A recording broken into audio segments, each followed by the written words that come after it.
Hi, welcome to Richard Cabile YouTube channel, and for today's tutorial, I will be teaching you on how to silence notifications from apps in Do Not Disturb on iPhone X. But first, kindly subscribe to this channel and don't forget to hit the subscribe button and the bell to notify you for the new updates. And let's start. Using your iPhone X from your home screen, first go to Settings. Then in the Settings, scroll down and click the Focus.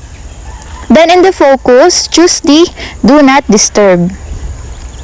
Then in the Do Not Disturb, click Apps under the Allow Notifications.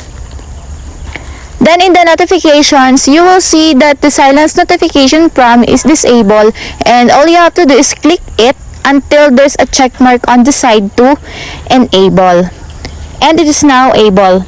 And that's it. We have successfully silenced notification from apps in Do Not Disturb on iPhone X. If you have a question, kindly comment down below and don't forget to hit the subscribe button and the bell to notify you for the new updates.